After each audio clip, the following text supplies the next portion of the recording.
ప్రకటన సినిమాతో అందులో ఆయన యొక్క మహాద్భుత నటనతో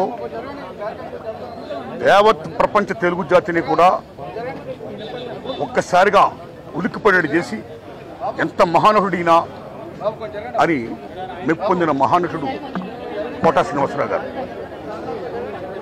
ఓ కామెడీయా, ఓ విలనియా, ఓ సెంటిమెంటా, ఓట కాదు నవరసాలను కూడా పండించి మెప్పించి ఒప్పించిన మహా క్యారెక్టర్ నటుడు కోటా శ్రీనివాసరావు గారు.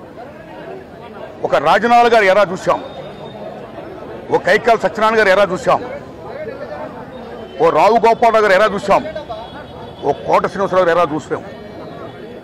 మొన్నటి దాకా రీసెంట్గా ఆయన శకం ముగిసింది. ఆయన గొప్ప స్టేజీ యాక్టరే కాదు, అనేక పాత్రలు పోషిస్తూ అనేక యాసలు మాట్లాడుతూ అనేక భాషలు మాట్లాడుతూ అన్నిటిని మించి గొప్ప స్నేహపాత్రుడు. అందరి టెక్నీషియన్ని, నటీనటుల్ని మొత్తం 24 క్రాఫ్ట్స్ను కూడా సొంతంగా ఒక అన్నదమ్ముల్లో ఫీల్ అవుతూ గొప్ప ఆప్యాతలు పెంచిన మహానుభావుడు, ఒక మాననీయ కోణం ఉన్న మహానటుడు కోటా శ్రీనివాసరావు గారు. ఇవన్నీ ఒకెత్తైతే ఆయన దగ్గర గొప్పతనం ఏంటంటే బిజినెస్ అని చెప్పి, పాన్ ఇండియా పేరు అని చెప్పి చాలామంది ఇతర భాషా నటులు తీసుకొస్తూ తెలుగు సినిమాల్లో మీరు ప్రవేశపెడుతున్నారు. అలాగా మీరు చేయడం వల్ల ఎంతమంది తెలుగు నటులు గొప్పవాళ్ళందరికీ కూడా వాళ్ళ టాలెంట్ ఉపయోగించుకునే పరిస్థితిలో ఉంది ఈవేళ. ఇది కరెక్ట్ కాదు. తెలుగు నటుల యొక్క నటీనటుల యొక్క టాలెంట్ మీరు ఉపయోగించుకోవాలి అని ప్రశ్నించినటువంటి స్వరాష్ట్రాభిమాని, 2 రాష్ట్రాల అభిమాని, తెలుగు భాషాభిమాని కోటా శ్రీనివాసరావు గారు.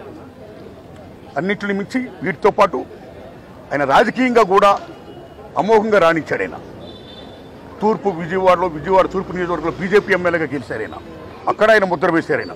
ఆయన కమిట్మెంట్కి రాజకీయ పరంగాన, సామాజిక పరంగాన, కళారంగంగాన, ఏ రంగంగానైనా సరే ఆయన కమిట్మెంట్కి హ్యాట్సప్ చెప్తూ ఆయన లేని లోటు తెలుగు సినిమా పరిశ్రమకి పోర్చలేనిది. మహాకవి ఆత్రేయ గారు చెప్పినట్టు పోయినోళ్ళందరూ మంచోళ్ళు, ఉన్నోళ్ళు పోయినోళ్ళ తీర్పుతులుగా, ఆయన తీర్పుతులుగా మనందరం ఉంటూ ఆయన ఆశించిన గొప్ప తెలుగు పరిశ్రమ అభివృద్ధి యొక్క ఆ దశకి, ఆ ఉచ్చ దశకి చేరుకోవాలని, పయనించాలని కోరుకుంటూ God bless his soul, God bless us.